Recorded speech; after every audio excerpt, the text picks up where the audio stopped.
Pessoal, eu queria analisar com vocês as palavras do advogado Dr. Vilardi, que está fazendo a defesa do presidente Jair Bolsonaro, e circulou hoje muito nas redes sociais a sustentação oral feita por ele. Eu achei que foi impecável, ele realmente atravessou diversos pontos muito sensíveis que qualquer pessoa consegue entender, seja ela da área jurídica ou não. Então é perceptível aqui as violações do que a gente fala, né, no direito de devido processo legal. O STF não é o local competente para fazer esse tipo de análise de processo, né, desse tipo de caso, porque não tem pessoas com o foro privilegiado. Outras questões aqui com relação à ampla defesa, né? No final a gente vai dar uma olhada aqui também no vídeo do advogado do Braga Neto, falando que não teve acesso sequer aos telefones do seu cliente, né, aquilo que foi apreendido na casa dele, etc. Então tudo isso aí mostra a sanha persecutória, né, a vontade de condenar não só o Jair Bolsonaro. Aqui hoje foi feita análise de 7 pessoas, dentre elas eu falei aqui o Braga Neto e algumas outras, né? Lembrando que o Braga Neto é um general 4 estrelas, que foi candidato a vice-presidente, ministro da Defesa, ministro de Estado, e até hoje segue preso preventivamente da maneira mais absurda possível. Então vamos começar aqui, doutor Celso Sanches Vilardi. Eu inicio a minha sustentação dizendo que o presidente Jair Bolsonaro foi o presidente mais investigado da história do país. Uma investigação que perdurou por anos, pagando preço por ser honesto, né? Se tivesse jogado juntinho, né, com o pessoal do sistema, certamente, hoje, a situação dele seria bem diferente. Começa com o objetivo de investigar uma live de 4 de agosto de 2021. Essa live aqui é aquela live que o presidente fez junto com o deputado federal Felipe Barros, que era o relator da PEC do voto impresso, a PEC 135, de autoria da deputada Bia Kicis. E nessa análise, eles resgatam o inquérito de 2018 que fala das urnas eletrônicas, da invasão hacker, que depois dessa live, o Alexandre de Moraes colocou sigilo em cima disso, como se não houvesse interesse público em saber o que estava por dentro, né, os detalhes dessa invasão hacker nos sistemas do TSE, reconhecido pelo próprio TSE, pelo próprio Giuseppe Janino. Essa história você já conhece, o presidente Bolsonaro falou dela várias vezes. Essa sim, muito suspeita. Mas como foi o Bolsonaro que foi eleito, talvez enxergaram a possibilidade de dizer que o Bolsonaro fraudou a eleição e anular a eleição. Por isso que investigaram essa fraude. E por isso que não se investiga 2022. Por quê? Porque o Bolsonaro, né, foi derrotado, ao menos oficialmente, e o Lula, que é o queridinho do establishment nesse momento, acabou levando aquela eleição daquele jeito que vocês viram. Em que se autoriza a quebra de uma nuvem do seu ajudante de ordens, Coronel Cid, que hoje é delator, que perdura por meses essa investigação da quebra, com vários objetos diferentes. Num primeiro momento, verificava-se a live, numa investigação determinada pelo TSE. No segundo momento, investigava-se o cartão corporativo, os gastos do presidente e da então primeira-dama. Depois investigou-se até uma questão de emendas, para se chegar numa questão de vacinas. Portanto, não havia um objeto específico. Isso aqui que ele está falando é o que o Bolsonaro diz, né? O Fishing Expedition, né? É a expedição da pesca. O que é isso? É você selecionar, você pescar, né, daquele artefato probatório, de onde é que você vai pensar para seguir numa ação visando condenar aquela pessoa. Então ele falou aqui de 4 casos e o derradeiro foi o da vacina, né? Na vacina eles conseguiram pegar o Cid, aí dali pegou o celular dele, pegou outras coisas, foi para cima do presidente. Vocês lembram a primeira operação da Polícia Federal? A Polícia Federal podia perfeitamente ter pedido: presidente, pode me dar o seu cartão de vacina, etc. O presidente teria entregue, né? Celular também, etc. Mas não, resolveram esculachar lá na casa dele e tal. E quando pegaram isso tudo, aí começou a pescaria probatória, o Fishing Expedition, para tentar se construir uma narrativa de que Jair Bolsonaro, Braga Neto e outros teriam alguma relação com o 8 de janeiro, como se o 8 de janeiro também fosse um golpe. Ele vai chegar lá, vai falar que é um crime impossível. É a mesma coisa que eu tentar disparar, né, uma munição utilizando meu celular. Não vai disparar. porque o celular não é um meio eficiente para aquilo. Assim como aquilo que aconteceu em 8 de janeiro não é um meio eficaz para você fazer uma derrubada de um presidente.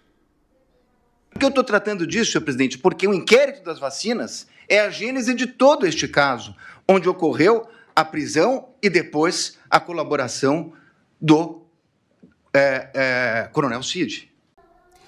O Cid, ele deu 10 depoimentos para a Polícia Federal e 1 para o próprio Alexandre de Moraes, o que não é permitido em lei. O delator não pode, né, ser ouvido pelo juiz. Isso contamina todo o processo. Aí acabou aquela história de um defende, um acusa e um imparcial julga. Porque ele passa a ser parte, né? Ele está fazendo as vezes da acusação, ele está fazendo as perguntas para tentar se chegar na culpabilidade do réu, no caso de Jair Bolsonaro. E o juiz não tem esse papel. O juiz tem o papel de receber as provas e fazer um julgamento longe de todos. E o que se achou, senhor presidente, depois de tudo isso? Que foram determinadas buscas e apreensões, foi feita a quebra de nuvens, o presidente foi investigado, buscas e apreensões. O que se achou com o presidente? Absolutamente nada. E com todo o respeito e com toda a vênia, ilustre Procurador-Geral da República, eu contesto essa questão do documento achado no do Partido Liberal. Há, inclusive, no meu colega Paulo Bueno, uma ata notarial de que ele enviou para o presidente da República aquele documento. Então, esse documento não foi achado. Com o presidente não se achou absolutamente nada. A partir daí, restava a versão do delator. É importante falar aqui da delação do Cid, porque a delação do Cid é o que sustenta tudo isso. É o que foi utilizado como subterfúgio do Alexandre de Moraes para prender o Braga Neto e é o que é utilizado, única fonte utilizada pelo Alexandre de Moraes para dizer que o Bolsonaro tem alguma coisa a ver com isso tudo. O que a gente sabe que é mentira e a gente também sabe que o Cid deu depoimentos diversos em virtude da pressão que ele recebia. O Dr. Vilardi vai chegar também nesse momento. Com uma minuta que estava no seu telefone tratando de uma questão de estado de sítio e mais absolutamente nada. Estado de sítio também foi cogitado pela Dilma Rousseff antes do impeachment dela em 2016. Isso, inclusive, está no livro do comandante do Exército à época, o general Vilas Boas. E não teve esse estardalhaço todo. Com Bolsonaro, né? Meu Deus, fala até em golpe. Como é que fala se falar em golpe se você está falando de um dispositivo constitucional? Se o estado de sítio existe, está dentro da Constituição, é porque ele pode, em momentos de necessidade, ser acionado. E aí é todo aquele procedimento que o Bolsonaro fala bastante, né? De reunião de Conselho da República, manda para o Congresso, aí um quórum qualificado, acho que tem 2/3 do Congresso tem que aprovar para mandar de volta para o presidente, aí o presidente sanciona o decreto falando ali do que vai mudar, né, dentro do Brasil. Então, vem a denúncia. E a denúncia é feita, efetivamente, com 2 novidades. Porque, com o estado de sítio, e baseado na palavra exclusiva do delator, seria difícil a propositura de uma ação penal. Tá vendo? Somente com o estado de sítio e somente embasado, né, na denúncia do delator, é difícil você fazer a proposição de uma ação penal, porque não tem ilícito, não existe crime nisso daqui.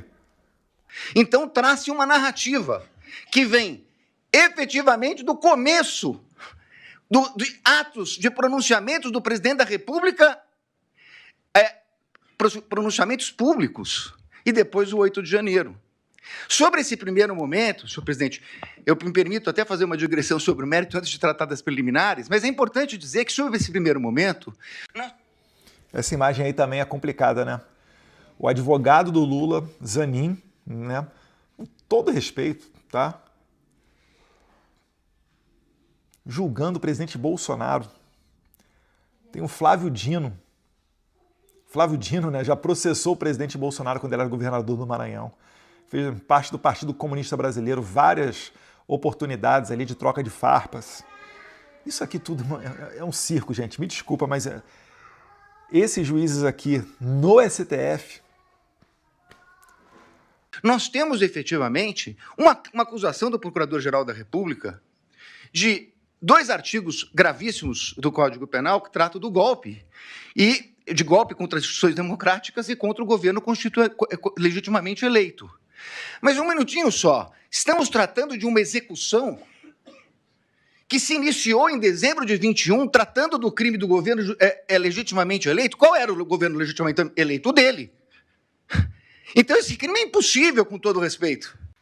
Aqui ele está dizendo o seguinte: o Procurador-Geral da República, né, o excelentíssimo senhor Gonê, né, aquele que não tem pressa em analisar a questão do meu passaporte, ele diz que o golpe começou nessa live do Bolsonaro com o deputado Felipe Barros em 2021. Ele fala que ali começou a se tramar o golpe de Estado. Só que aí o doutor Vilar está falando, mas calma aí, que golpe que é esse? Em 2021 o presidente era o Bolsonaro.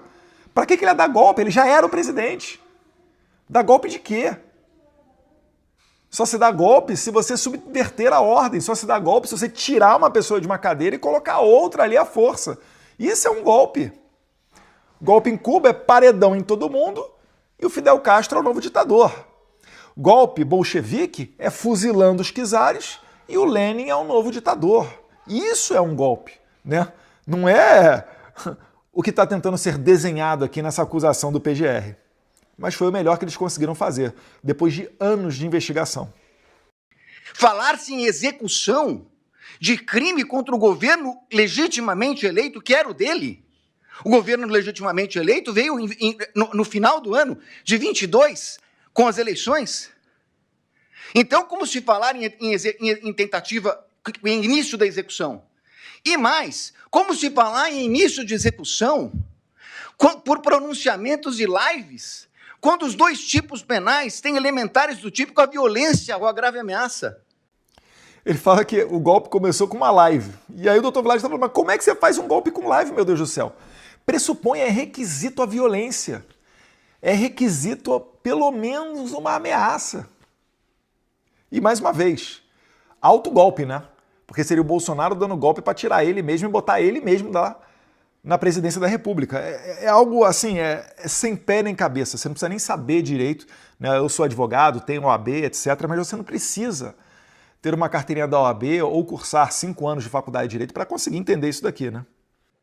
Não existia violência nem grave ameaça. Então é impossível falar dessa execução.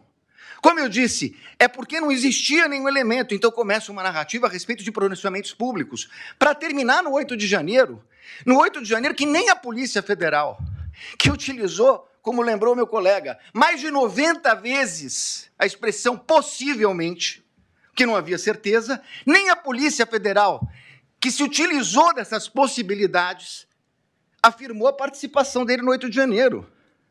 Não há um único elemento, nem da delação. Tá vendo como é que é importante você ter conhecimento dos autos? Autos, gente, é o processo, são as páginas do processo. O processo são os autos, né? E tem uma frase de direito, né? O que não está nos autos não está no mundo. Então o mundo aqui do advogado, do juiz, do acusador, do defensor, ele é todo baseado em cima daquilo que está ali nos autos. O doutor Vilar está trazendo aqui que no próprio relatório da Polícia Federal, que é usado como base dessa acusação, não existe a certeza de que Bolsonaro tenha tido uma participação efetiva no 8 de janeiro. A própria Polícia Federal absolve Bolsonaro, em outras palavras, por ter usado 90 vezes as palavras, né, possibilidades, ou alguma variante delas, pelo que eu entendi aqui. No entanto, eu tenho certeza que você, que está acompanhando tudo pela imprensa ou pela rede social, acharia que a Polícia Federal viria de outra maneira nesse relatório. Concorda comigo? Você devia estar achando que a Polícia Federal veio passando o cerol, mostrando o batom na cueca de que Bolsonaro participou do 8 de janeiro. E o doutor Vilar está falando que não é bem assim. Ou melhor, não é nem um pouco assim. Aí me criticam porque eu digo que a delação não vale nada e estou dando... Óbvio, porque nem o delator que o acusou fez qualquer relação dele com o 8 de janeiro. Não há uma única evidência a esse respeito. Nem o Cid vincula Jair Bolsonaro ao 8 de janeiro. Portanto, apresentou-se uma denúncia. Com essas duas circunstâncias, e eu não tenho tempo, senhor presidente, tenho que falar rapidamente, mas essa denúncia, quando veio, o ilustre Procurador-Geral da República liberou 8 PETs no dia da apresentação da denúncia. Ele foi intimado, meu cliente, um dia depois. O segundo dia já era prazo. 8 petições, 45 mil documentos. 45 mil documentos teriam que ser analisados em 15 dias pela defesa. Quando a defesa tomou conhecimento, quando chegaram para eles, né, essa carga da acusação, para eles poderem analisar e responder e fazer a defesa apropriada dos seus clientes, eles tiveram 15 dias. Que até agora, senhor presidente, por Deus que está no céu, eu não sei dizer o que tem esses documentos relacionados com a ação penal. Essas 8 petições, eu não consegui verificar sequer relação, são 45 mil documentos. Na verdade, é um quebra-cabeça que foi, na verdade, exposto à defesa. Deve estar cheio de matéria ali para encher linguiça, né? Quando você tem, de fato, um crime, né, você tem um corpo estendido no chão, você tem uma droga, uma arma apreendida, isso é fácil de você mostrar. É substancial, é material. Você consegue enxergar e ver aquilo. Quando você não tem, manja o aluno que não sabe a matéria, que ele tem que encher linguiça lá na redação, nas respostas discursivas da escola, da faculdade, do curso? Então, é isso daí. Basicamente, né, a Polícia Federal e a PGR se prestaram a esse tipo de coisa.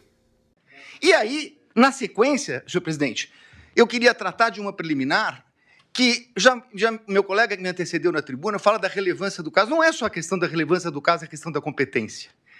A minha questão principal é que o Supremo Tribunal Federal, na portaria do ministro Barroso, que encaminhou para as turmas das ações originárias, ele faz um destaque a respeito da questão do presidente da República. Então, o presidente da República, se crime houvesse contra o presidente da República, seria julgado pelo pleno do Supremo Tribunal Federal. Ora, se o Supremo Tribunal Federal entendeu agora, num julgamento que foi concluído recentemente, após a apresentação da denúncia, que a competência se prorroga e que os detentores de foro, ainda que deixem suas respectivas funções... Ele está falando o seguinte, que recentemente o Supremo Tribunal Federal, mais uma vez, de maneira milagrosa, né, mudou a sua jurisprudência, mudou o seu entendimento, mudou a sua maneira de pensar enquanto tribunal e acabou, né, agora eles decidiram que mudou. Agora é o seguinte, se a pessoa tem foro por prerrogativa de função e o processo, né, no meio do processo, ela perde esse foro por prerrogativa de função, deixa de ser deputado, deixa de ser presidente, etc., ainda assim o processo não vai descer para a primeira instância, que é o local onde julgam as pessoas comuns. Esse processo continua no Supremo Tribunal Federal. É disso aqui que o doutor Vilardi está falando. Passem a ocupar, saiam da prerrogativa de foro e o delito será julgado pelo Supremo, prorrogando a competência que detivera aqui no momento que ocupava o cargo. Qual era a competência? Era do pleno, porque ele era presidente da República. Ele está reclamando aqui que é o seguinte, esse julgamento não deveria estar ocorrendo na primeira turma do STF. É que o STF, os 11 ministros, compõem um plenário. Embaixo do plenário existem 2 turmas, né? Os trabalhos são separados para dar uma certa celeridade, até por causa da anomalia que é o Supremo Tribunal Federal Brasileiro, que deveria ser o guardião da Constituição, só que hoje eles estenderam tanto a competência deles, eles próprios, que acabam julgando até esse tipo de coisa aqui. E aí o doutor Vilardi está reclamando, ele falou, calma aí, se o presidente é julgado pelo plenário do STF, conforme diz o próprio ministro presidente do STF, o Barroso, e vocês estão falando que a competência do STF ela é preservada ainda que o acusado perca o seu foro privilegiado, que é o caso do presidente Bolsonaro, que não é mais presidente, é ex-presidente hoje em dia, então deve ser preservado também o local interno do STF que ele seria julgado, ou seja, o plenário. O doutor Vilardi ele quer levar o caso para que todos os 11 ministros do STF se dediquem a ele, analisem esse caso. E aí, por que os demais ministros não querem? Esses 5 aqui, né? No caso, quem forma essa turma são Flávio Dino, Alexandre de Moraes, Zanin, Fux e Flávio Dino.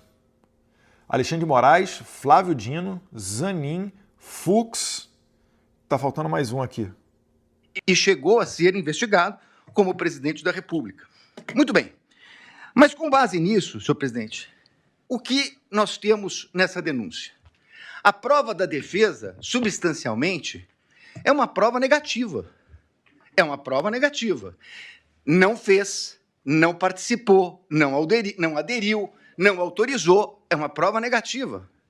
Então, seria muito importante, e eu reconheço, ministro Alexandre de Moraes, Vossa Excelência despachou comigo no Salão Branco, e é verdade o que Vossa Excelência coloca, que todos os elementos da denúncia, citados na denúncia e no relatório da Polícia Federal, estão nos autos. O que ele está falando aqui? É verdade, Alexandre de Moraes, né? Luís XIV. Tudo que está na denúncia está disponível nos autos. Só que o que está na denúncia? Ele vai chegar lá. É só aquilo que a acusação pinçou das provas.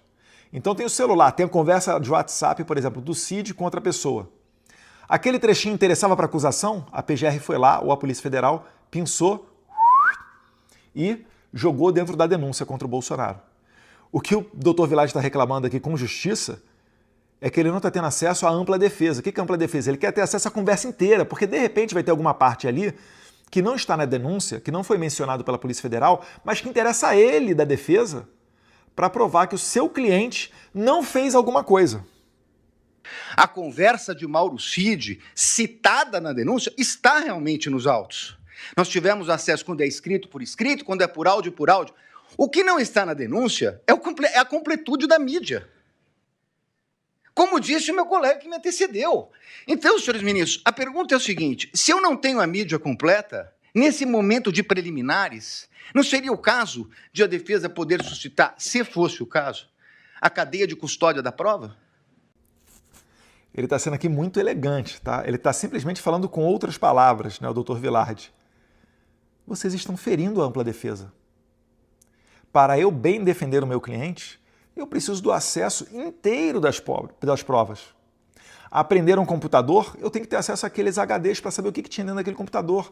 Aprender um telefone celular, conversa de WhatsApp, eu tenho que ter acesso a toda a conversa de WhatsApp, não a trechos selecionados pela acusação, porque a acusação vai querer montar uma narrativa para condenar o réu. É disso que ele está reclamando. Isso daí é patente, assim, está na cara que isso daqui é uma violação ao princípio constitucional da ampla defesa. Está lá no nosso artigo 5º. E ele está falando o seguinte: tem que ter acesso a toda a cadeia de custódia. Toda a cadeia de custódia é o quê? É todo o conteúdo do celular. É todo o conteúdo da delação. É todas as delações que o Mauro Cid fez. É isso que ele está falando aqui. Mas eu não tenho a completude, eu não tenho os telefones, eu não tenho as mídias. Há uma discussão muito grande a respeito desse plano punhal verde e amarelo. Há uma reunião. Seria absolutamente imprescindível verificar as demais mensagens que foram passadas naquele dia. As outras mensagens que foram passadas pelo WhatsApp. Os outros documentos que estão na mídia. É essa a reclamação da defesa. O que nós temos... Pessoal, é tão frágil a acusação, que eu tenho certeza, se dessem acesso a todas essas mídias, o Alexandre de Moraes ia ser ridicularizado, ele ia ser humilhado. É igual quando eles pegaram lá a conversa de WhatsApp dos empresários, né? Gente sendo colocada debaixo de investigação porque mandou um emoji de um joinha. Isso é crime onde, gente? Estados Unidos, nem sequer existe crime contra a honra, vocês saberem. Temos tudo que a denúncia citou e tudo que o relatório da Polícia Federal citou, mas esse é o recorte da acusação. Com todo respeito, a defesa tem direito a fazer o seu próprio recorte. E isso poderia impactar. Eu sei, ministro Flávio Dino, Vossa Excelência já falou aqui em outras sessões de julgamento que eu assisti, que falou hoje, nós não vamos fazer Vossa Excelências não farão um julgamento aprofundado da denúncia. É óbvio, nós estamos falando aqui de um standard mínimo, de uma verificação de possibilidade do recebimento da prova. Mas é evidente que se houvesse uma mensagem comprovando que não há nenhuma relação com o punhal verde e amarelo, teria muita importância para esse momento. Porque nós estamos falando de um recebimento de uma denúncia gravíssima, por fatos gravíssimos, que o presidente da República não tem nenhuma relação com o punhal verde e amarelo, Operação Luneta, com Copa 22 e assim por diante. Então, a verificação das trocas de mensagem, a partir do momento que Correios dizem que falaram com o Comando Militar, que pediram audiência no Planalto, na Alvorada, que tiveram lá, o que disseram? Isso não... Olha só, né? Toda aquela narrativa que eles montam, dizendo que teve Operação Punhal Verde e Amarelo, que o Cid falou com não sei quem falou com não sei quem, que depois teve às tantas horas do tal dia, teve um encontro dentro do Palácio Planalto, etc. Isso não foi liberado, isso não está na peça acusatória, isso não foi liberado para que a defesa tivesse acesso. Ou seja, né? Essa acusação ela é totalmente um castelo de areia, ela é frágil, ela é precária. Se fosse algo forte, você poderia abrir todas as provas. Mas não, eles têm medo de que a verdade venha à tona. E é por isso que eles estão atropelando a defesa. E é por isso que eu digo, por mais brilhante que possa ser Dr. Villard, Dr. Bueno, né, Dr. Kunz, não tem como você ir contra isso daqui. A gente vai ver no final o vídeo do advogado do general Braga Neto. É impossível você exercer o direito de defesa enquanto advogado nesses termos que estão sendo postos aqui nesse inquérito. Não consta, é essa a importância de verificar toda a questão. Me encaminhando para o final, senhor presidente, eu gostaria de tratar a questão da delação premiada. E aqui eu queria tratar de duas questões, que inclusive estão sendo confundidas. Aliás, tudo que fala a defesa na imprensa sai de uma forma um pouco distorcida. O que foi questionado pela defesa, ministro Zanin, é o fato de que o delator rompeu com o acordo quando vazou a delação. E saiu na revista Veja.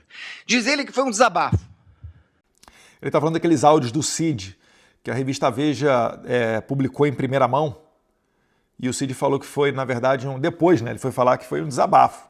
É claro, né, senão a delação premiada dele poderia cair.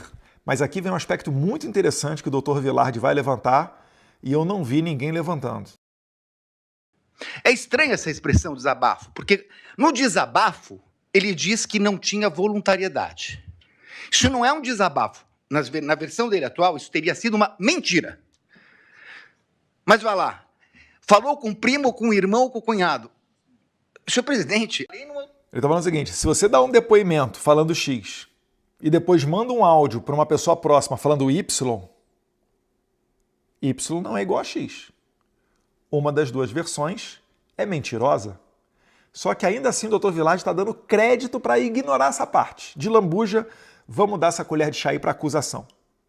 A lei não autoriza o delator, o contrato de colaboração, não autoriza o delator a falar nem com o irmão, nem com o cunhado, nem com a mãe. Não autoriza. Ele, inclusive, estava proibido até de ter contato com o pai, salvo engano mesmo, a partir de um determinado momento que era investigado. Se ele falou com o cunhado, e se isso foi vazado, essa é uma responsabilidade dele. Dir-se-á, mas essa é uma questão formal. É verdade, uma questão formal. Só que mais adiante vem uma questão de que a Polícia Federal diz que ele... Mais uma colher de chá para acusação, tá? Porque pela lei, o delator não pode comentar o teor da delação com mais ninguém. Não existe exceção para familiar, cônjuge, parente de primeiro, segundo, terceiro grau. Isso por si só já é uma violação da lei e já dá ensejo para a anulação da delação, mesmo que seja uma formalidade legal, né? Ele poderia até repetir aquilo que ele falou na delação para outras pessoas, né? Ele falou X na delação e repetiu X para um familiar dele. Ainda que X seja igual a X, né, que seja a mesma versão, isso por si só já é ensejo, já dá margem para se anular essa delação. Mas vamos dar uma segunda colher de chá para a acusação nesse ponto da delação. Vamos lá, doutor Villard. Mentiu, omitiu e se contradisse. E aí, senhores ministros, essa é a minha maior crítica, a questão da delação. Por quê? O Supremo Tribunal Federal, num voto de grande detalhamento do ministro Dias Toffoli, diz o seguinte: delação é um meio de prova. O delator conta uma história, as autoridades buscarão as provas de corroboração. E só. Então o delator vai lá, perante as autoridades, né, Polícia Federal, os investigadores, aí ele fala o seguinte, ó, aconteceu XYZ. Com isso em mãos, a Polícia Federal vai a campo para ver se realmente ocorreu X, Y e Z. Então a delação é o meio pelo qual a Polícia Federal fará as diligências sobre os fatos X, Y e Z. E só assim ela poderá ser utilizada. E se a Polícia Federal verificar que realmente X é X, Y é Y e Z é Z, aí deu match Combinado, aquela prova está válida, aquela delação é verdadeira, está válida, será levado adiante no processo e o delator receberá os benefícios daquela delação. Só que aí vem um ponto importante que o Dr. Vilardi vai levantar. O que aconteceu nesse caso? Ele falou, segundo a Polícia Federal, ele mentiu, omitiu e se contradisse. E então, há uma audiência para que ele tivesse oportunidade de se corrigir.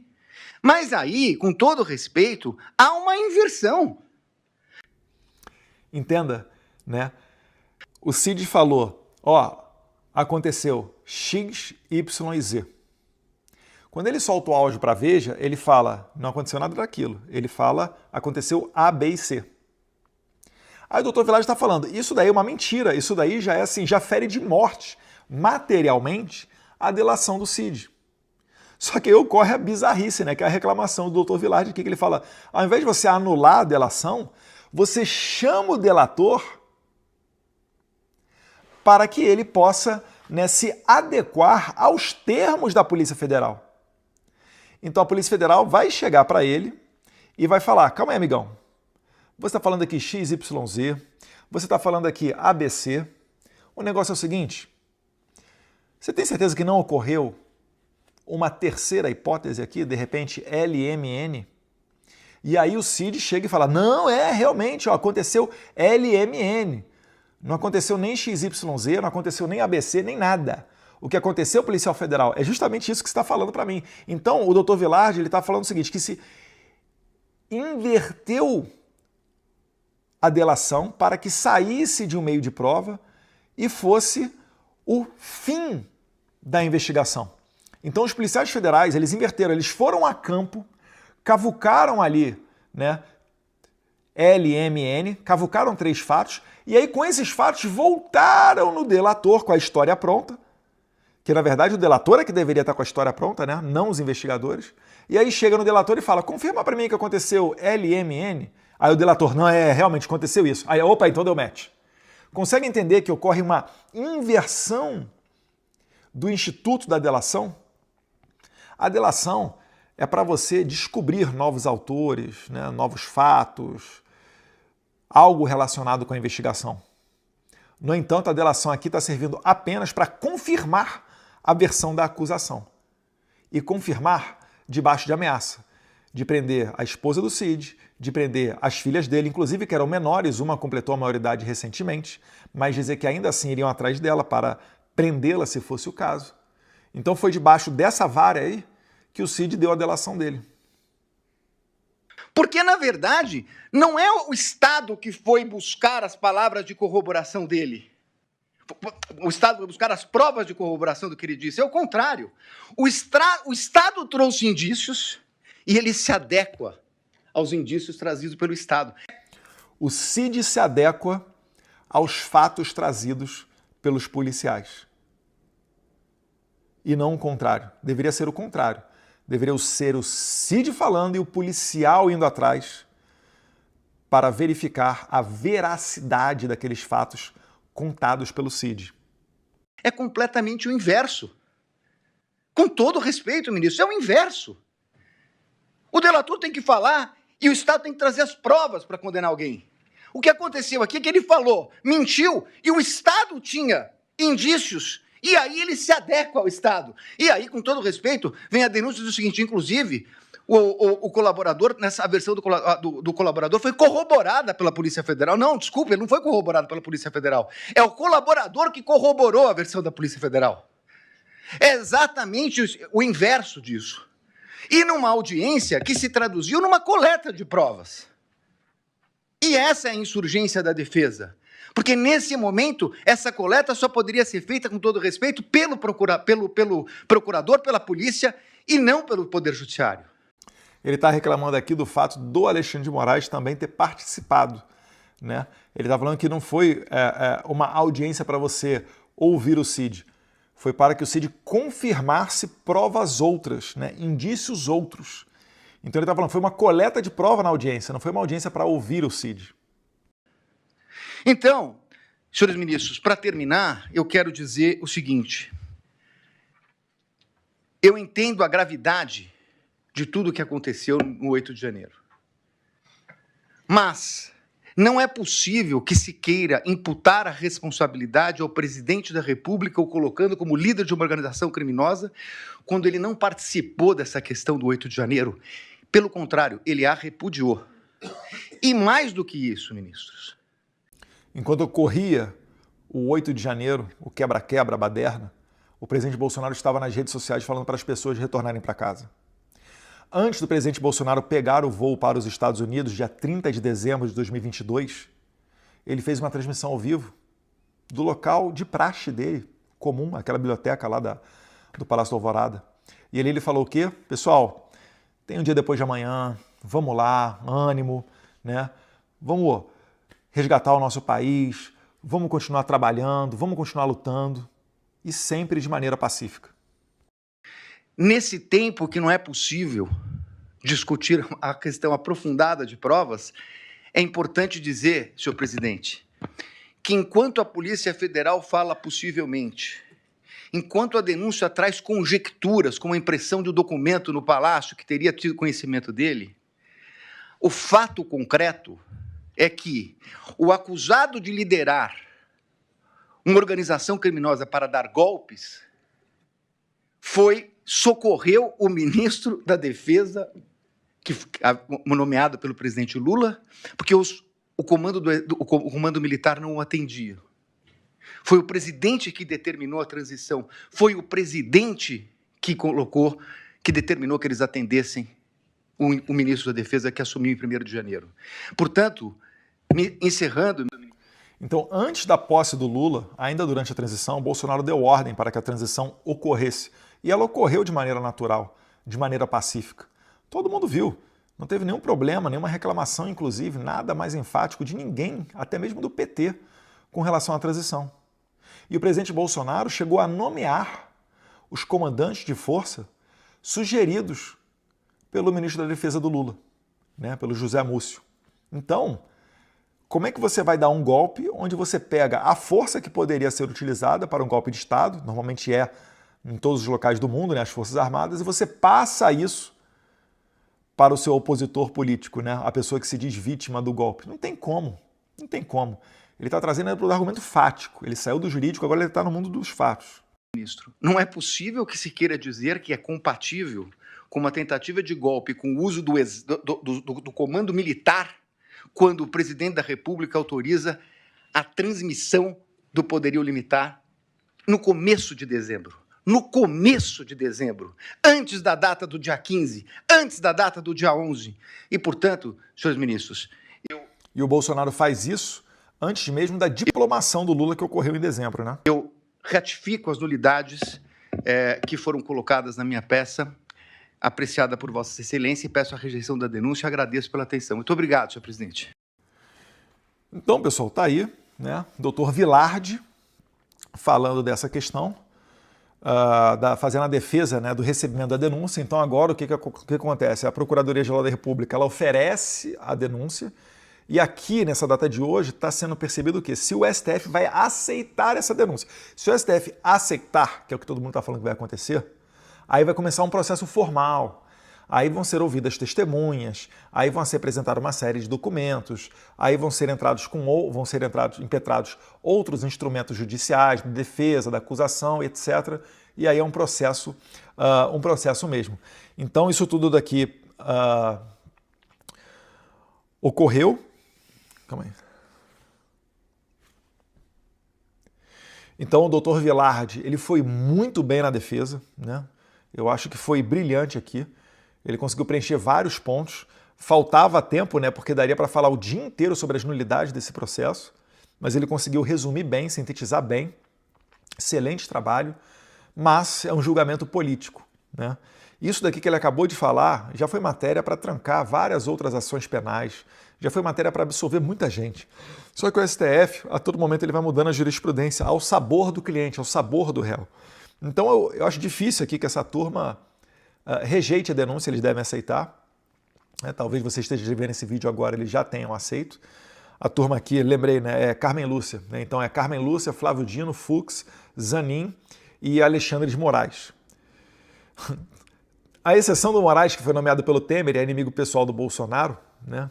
todos os outros aqui nomeados por Lula e Dilma, né? Você imagina só, inclusive o Flávio Dino. Meu Deus do céu, é inacreditável. Mas eu queria encerrar com vocês ainda, né, falando desse depoimento aqui do advogado do Braga Neto.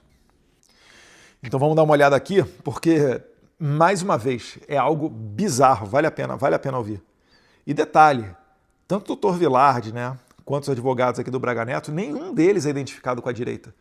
São pessoas mais até de posicionamentos de centro ou de esquerda normalmente, né? É o dito, são as pessoas mais, digamos, moderadas, mais tranquilas, né? Sem paixões, sem radicalismos, que já fizeram inclusive defesas de pessoas ligadas à esquerda. E agora estão, né, fazendo a defesa do presidente Bolsonaro, do general Braga Neto e de outras pessoas, e estão vendo como que a coisa muda a depender do cliente. Então vamos lá. Eu não tive acesso, eminente ministro Flávio Dino, ao que foi apreendido na casa do general Braga Neto. Eu não sei o conteúdo do computador do general Braga Neto. Eu não tenho o telefone, o acesso às mensagens do telefone do general Braga Neto. Como é que eu posso exercer o direito de defesa, ministra Carmen Lúcia? Como é que eu posso mostrar a Vossa Excelência que mensagem X ou Y refuta o que foi dito na denúncia? Eu não tenho como. Ele está falando basicamente, o que eu estou fazendo aqui? Eu não tenho nem como defender meu cliente, né? Doutor aqui José Luiz Mendes de Oliveira Lima. É bizarro, é bizarro. Ele não teve acesso ao celular apreendido do cliente dele. Vocês conseguem entender o tamanho da ignorância que é isso daqui? Talvez nem no período da Inquisição, nos períodos medievais, sei lá, no tempo dos homens das cavernas, sei qualquer coisa. Isso aqui é inimaginável. Você não pode dizer que isso aqui é uma democracia. Isso é inaceitável. Isso é absurdo, isso é repugnante, isso é nojento. Para fazer isso, joga o cara na masmorra logo, né? Trancafia lá no arcabouço, né? Nos porões da democracia, como eles gostam de falar. Pessoas que já defenderam gente da esquerda. Me parece razoável que essa defesa tivesse acesso ao conteúdo do celular. Não teve. Ele só quer ter acesso ao conteúdo do celular, nem isso ele tem. E ele havia reclamado no tempo da prisão do general Braga Neto que ele não tinha como defender o seu cliente da prisão porque ele não teve acesso à delação do Cid, que embasou a prisão do Braga Neto. Então o Cid, a depender do que ele fale, virou lei. E como ele é coagido, ameaçado,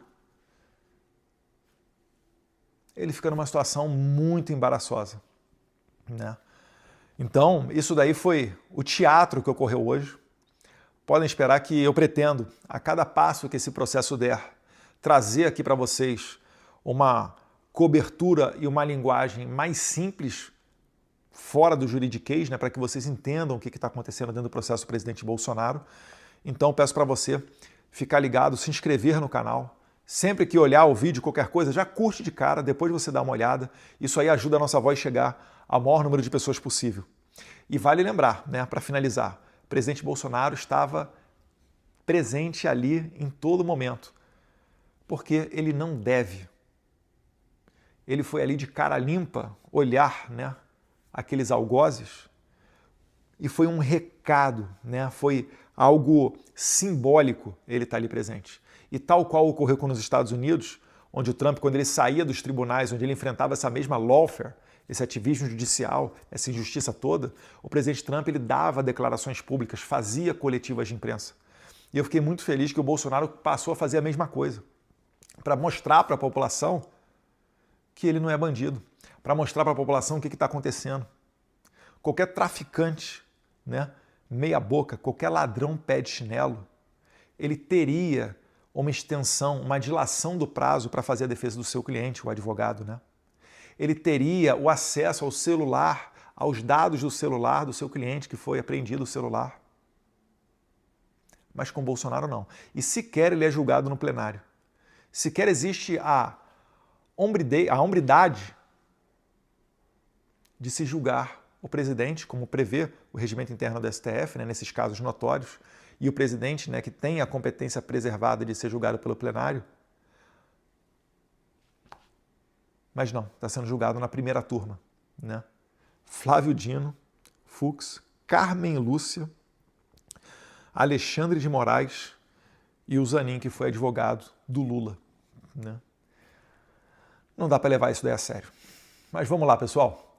Vamos seguir trabalhando, vamos seguir tendo fé em Deus, né? Todo mundo está se movimentando, não tem ninguém parado. O que eu falo, muitas das vezes esse jogo ele é jogado em silêncio, mas, né, há de dar certo. Vamos junto, vamos com fé.